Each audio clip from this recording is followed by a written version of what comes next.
Well, hello, dear friends from Sukhothai, Thailand.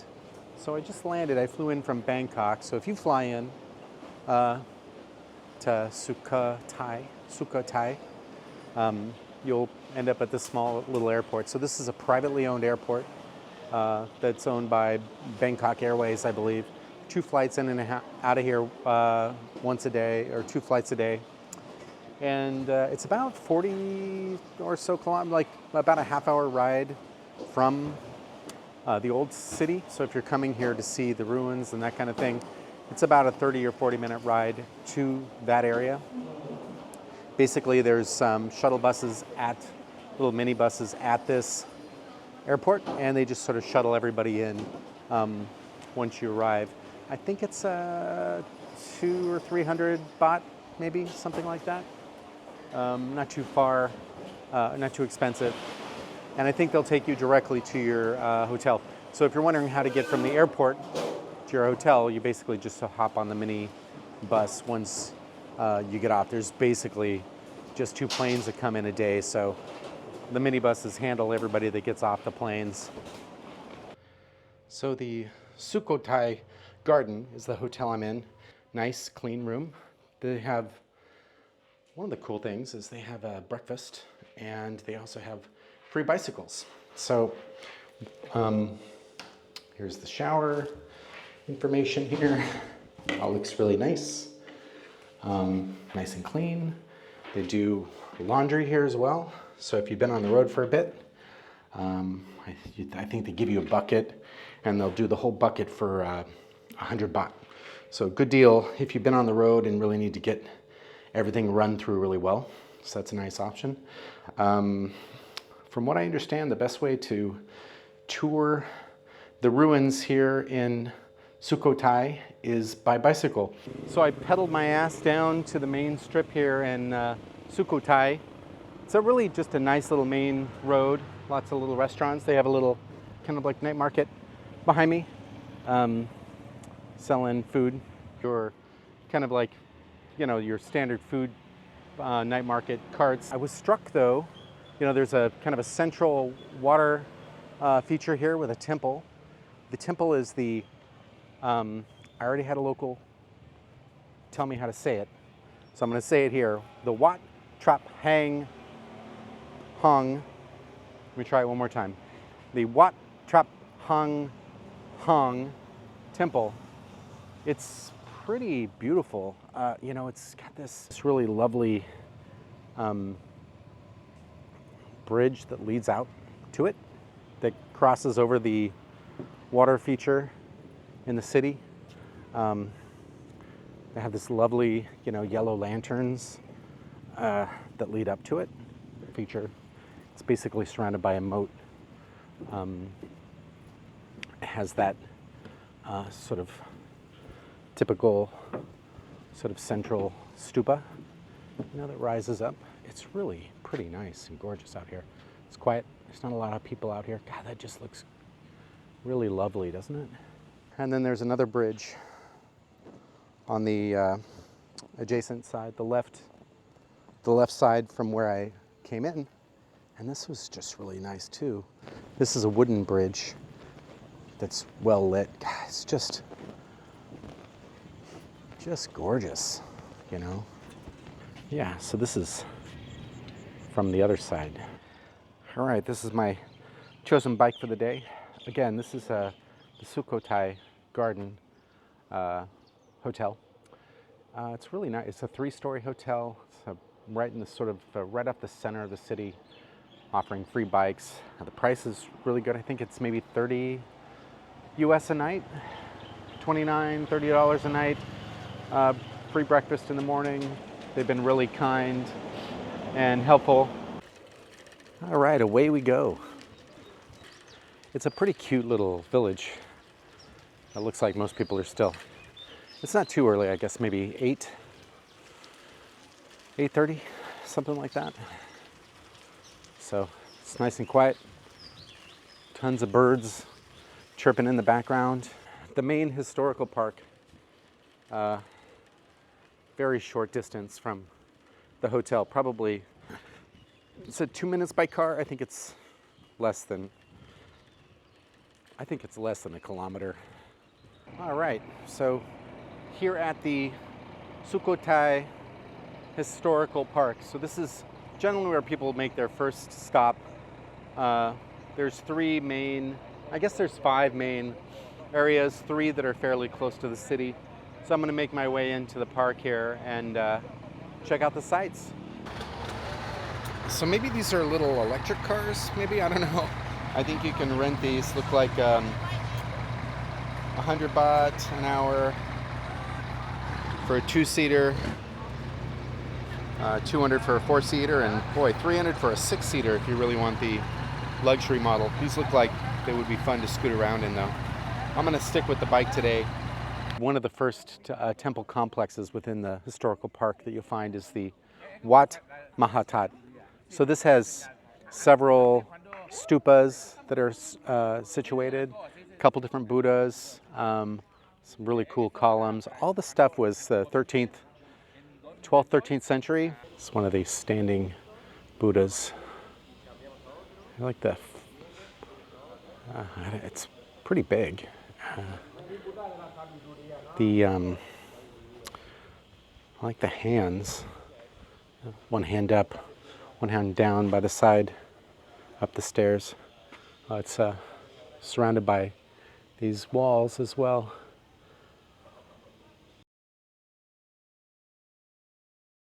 The base of this structure is interesting. It has these walking Buddhas. You don't see very often, usually a Buddha sitting or meditating. This one, he's strolling, 1 foot up with his heel raised in the back there. Hey, pup. Where are you going? One of the reasons Sukhothai became so strong and powerful, they really understood how to manage water and were able to deliver water from the surrounding area, control floodings, and utilize water for agriculture. So they became a pretty powerful center, as well as they became known for their fine ceramics too. So trade and agriculture really spurred the growth of this region and this kingdom, which eventually became what we now know as present-day Thailand. Wow, I mean, talk about Angkor Wat influence, huh? I mean, you can really see the Khmer influence on these structures here. This is Wat Si Sawai, or the Si Sawai temple. This is probably the oldest temple in the historic park complex. You can tell, these were Khmer influenced. These are Hindu originally and then converted to Buddhist sites. Once Sukhothai really became a formative center of power. Yeah, I'm really loving the bike. You can cover so much more ground, so much easier in a place like this, with the sites are so big. So this temple's a little bit different because it doesn't have that traditional kind of lotus bud, Khmer influenced shape. This is more kind of more of a spire, I guess. Here you have your traditional Buddha meditating. There's some really cool reliefs up in the top. You can see that. That guy just came up to me and he's like, "Can I take your picture?" I'm like, "Sure." He took a quick picture and showed it to me and he's like, "Now that's a real man." I don't know if I'd agree with that. I guess I am. I mean, technically, I'm a real man, yeah. I really liked his hat, though. Nice hat. Kind of looked like the doctor in Jurassic Park.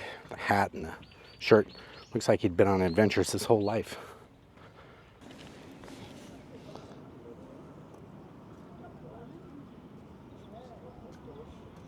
Probably smell the other dogs. Oop. You see a bug?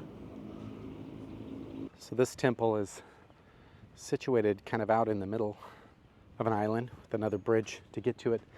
This one's unique. This Chedai, what they call the sort of the main temple here. This is it's this sort of bell shape that they describe as a sort of a Sri Lankan style, Buddhist, of course. You see the Buddha figure to the right. There's another walking Buddha there. I'm kind of digging the walking Buddhas. You don't see those very often, so it's kind of cool to see them here. I'm not sure if they're unique to this site. I'm sure there are other strolling Buddhas around. But this one looks really, I don't know, I don't know if that's bronze or maybe it's metal. Yeah, it looks like maybe it's metal. But you can see the raised heel. That's the important part as he walks and strolls his way through life in enlightened mode. Sukhothai is, like I mentioned before, is kind of the birthplace of the Thai people. Tens of thousands of years ago, this area was occupied. I think they have fossil remains of Homo erectus that go back like 500,000 years or something, like a long time in the northern part. The majority of folks that settled here came from sort of southern China and also sort of the Cambodian region, or what was Cambodia back then. Sukhothai became its own sort of area, kind of a breakaway province that was sort of separate from the Khmer Empire. It's funny, the name Thai, so the people that live here were called Thais. These Thais basically mean free people. So the king behind me, King Ramkang Hang, is sort of considered the father of Thailand. He introduced the Thai alphabet. Oftentimes when you see pictures of him or statues, he'll be holding a tablet with the alphabet on it. So he's credited with basically the origination of Thai culture. So eventually the Sukhothai kingdom grew and had a lot of power, but eventually it started to decline, and the Ayutthaya, which is the other kingdom in sort of southern Thailand, gained power and then eventually took over this whole area. So the Sukhothai fell and the Ayutthaya sort of came into prominence. So Sukhothai noodles are sort of like the famous dish here in Sukhothai, and everybody's like, you should try it. So there's plenty of places on the main strip to get it. There's also lots of little sort of side streets and side restaurants. This is like basically somebody's front yard and a little tiny pop-up restaurant, but this is much more of like a local place. So I'm gonna give it a shot here instead of at some of the more touristy spots. You'll pay half at a place like this that you would at a normal place, but they have pictures, but they don't speak any English, and it's all in Thai. So you can point to the one thing that you want, and they will bring it to you. So I'm going to give it a shot here and see how it is. So it's like a rice noodle. It's got pork in it. It's a clear broth soup, and she's just got all the fixings for it, and she just ladles you up a big plate of it. So here is the final dish here. Looks really good. Plenty of good stuff in there. Looks like I got those noodles in the base there. Kind of spicy. Got I think those are maybe pork or chicken balls. There's Sliced barbecue pork there, lots of different vegetables. Oh yeah, this looks really good. Mm. พี่เล่นคนยังคนก่อนนะ ดี It's very อร่อยมาก สุโขทัย peanut yep น้ำตาล some tam หมูสับ good super friendly here she keeps calling me over showing me how she's making other dishes. It's really great. Looks really good. บอกไม่ใส่ผักบุ้งได้ยินว่าผักบุ้งอะเนี่ยเอาผักอะไรดีอะเดี๋ยวเลือกพี่ Yeah, definitely give it a shot. บอกผักบุ้งพูดผัก You บุ้ง come here. ก็นึกว่า You ใส่ find lots of little ค่ะ shops like this, little noodle shops off the main drag. They have a little sign, little storefront, and the noodles are just killer. And the price is right. I think it's like 35 baht. It's like not very expensive.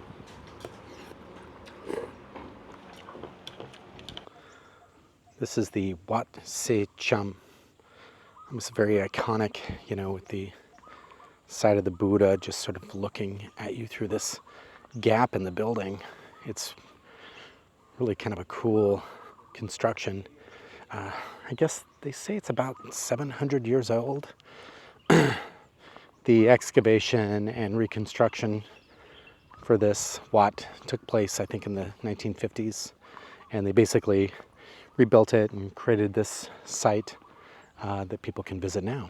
But it's really kind of an interesting, stark experience walking up into this and having the Buddha kind of looking down on you through this slit in the building, you know, and you see the Buddha's face. It's contented, sort of meditative gaze, you know, down, as you see often with the Buddha. It's a beautiful temple. Into the entrance.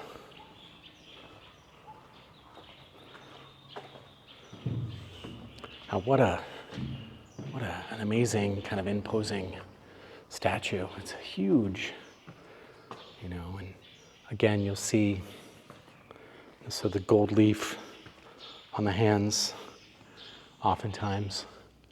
It's a really cool sort of contained statue in here. This Buddha is, I mean, this is a big Buddha. Really beautiful. It's a really imposing Buddha statue. You know, you sort of walk in and it's just, the gaze is sort of on you the whole time. It's a really lovely site and really well preserved, or at least well restored. Sabai di mai. Any fish? You get fish? No.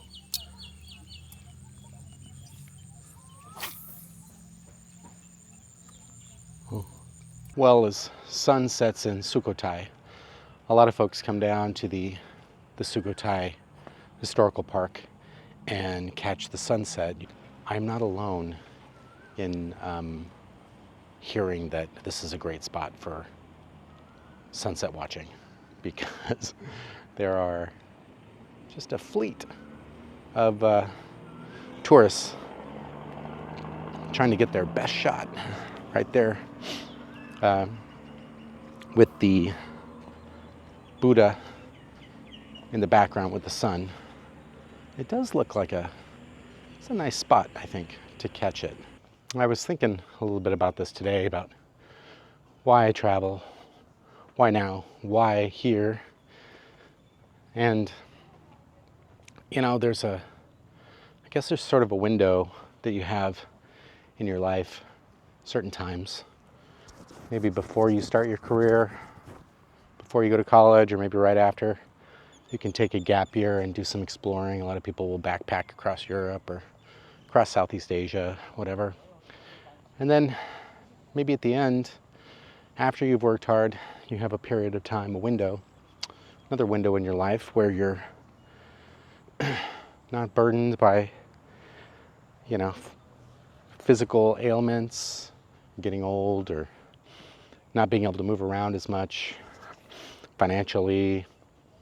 You know, I feel like I'm really lucky right now in this period of my life. All the people I love and care about are healthy and happy. You know, financially secure enough where I can take time and go see these places.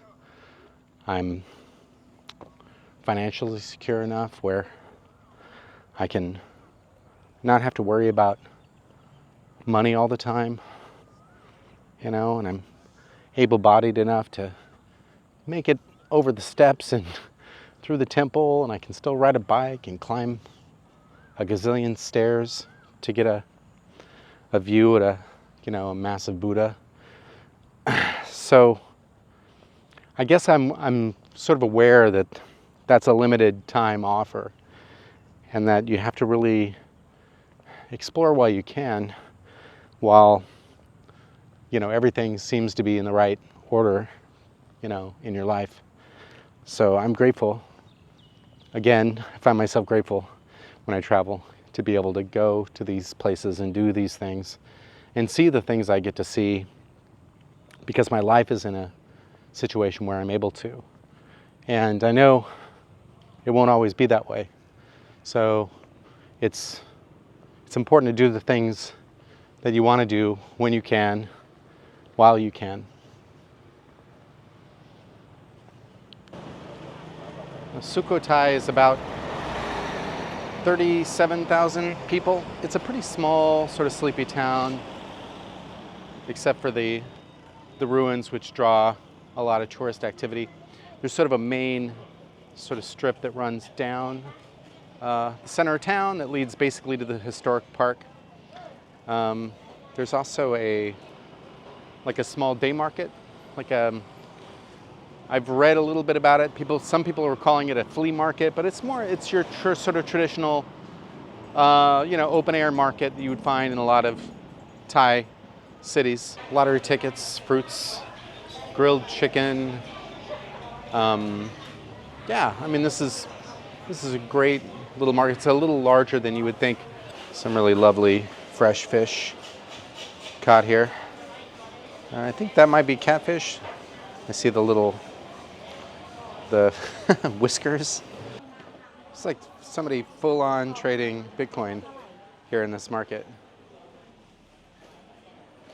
It's pretty great. So I made a quick stop here at the nail salon to get my nails done. I like to keep myself looking good. And it's kind of funny because I walked right in here, this store, which has the nail salon sign. And I walk in and there's like all of these computers in there. I'm like, wow, I had no idea that nail salons needed this much like computational power.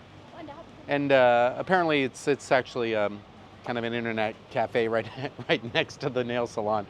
So I was a little confused as to why there are so many computers needed for nail technology. But anyway, the nail job that I got was great, 100 baht. Looking great again, and I'm just taking a quick stroll down the Sukhothai main drag here, trying to give you a little bit of a flavor of what the city looks and feels like outside of the ruins. If you're coming to Sukhothai or planning your trip, whether you're flying in or you're coming a lot of people stop here between Chiang Mai and Bangkok. It's sort of a halfway point.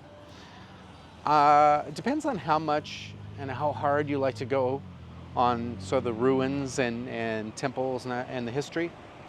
I would say, if it's one of those things you just want to get a flavor for, one full day of going through the temples, you could probably do it in a day if you sort of go hard. You could do it in 2 days if you take your time.